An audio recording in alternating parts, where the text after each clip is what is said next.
And now to a story that could be called divine intervention. We want you to meet the Dominican Sisters of Mission San Jose in Fremont, California, and a man on a mission to help keep one of the state of California's oldest olive tree crops alive.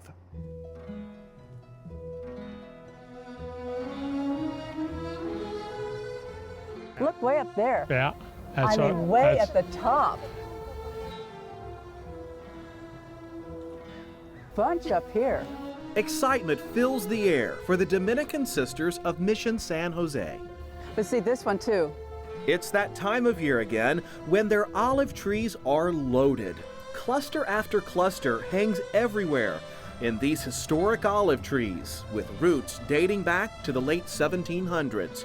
And they're still growing right here on the original mission land where Spaniards settled in Fremont.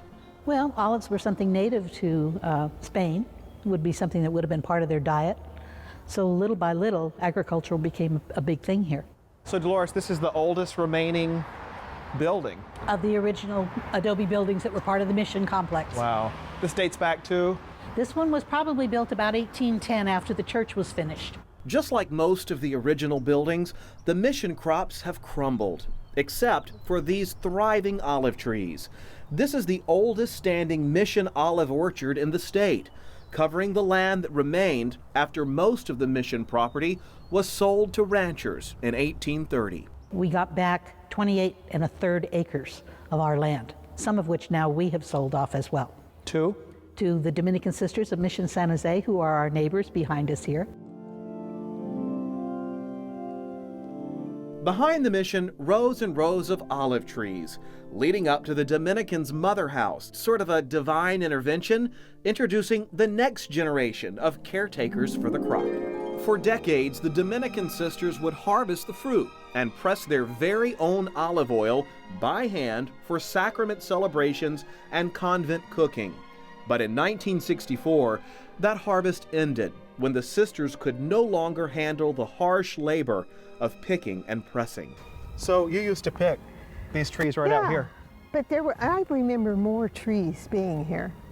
And more, not so high, because I think they have grown. They were lower. They were lower, so I could hide. Sister Florence Kumbelich was one of the sisters that used to pick the olives decades ago, back when all of this grass was covered with the trees she loves. They are gorgeous. I mean, when you look at them and you see the silvery tops on them, when the wind breeze going through them.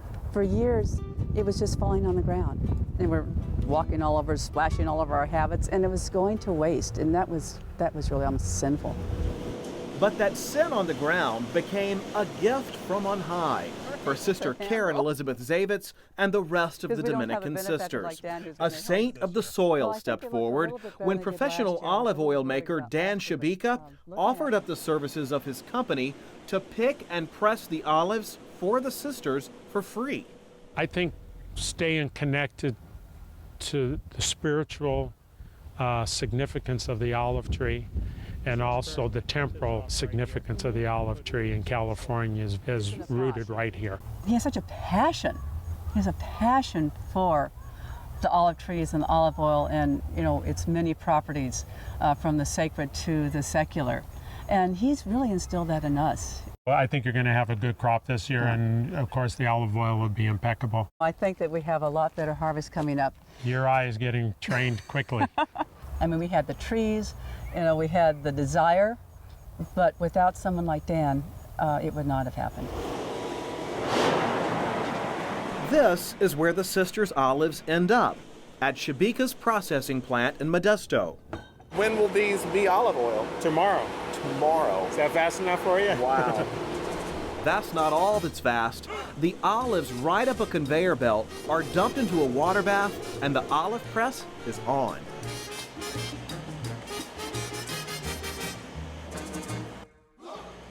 The water and oil are divided, and in a matter of minutes, the sisters have liquid gold, more than 1,000 bottles of olive oil that the sisters sell to raise money for the convent. When we press those olives from Mission San Jose, I mean, the feeling here is just unbelievable.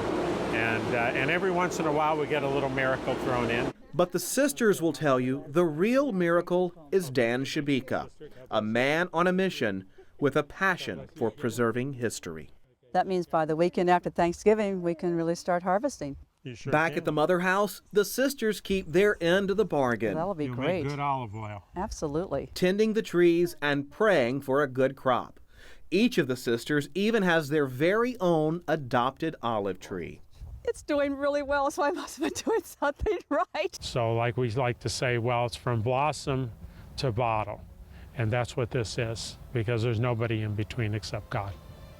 And some very dedicated women, praying this growing history will live on, celebrating their prized olive oil. And this is That is a finished voila, product. That's it.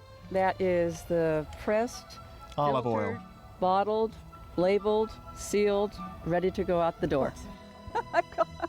To not have olive trees in heaven would be a shame.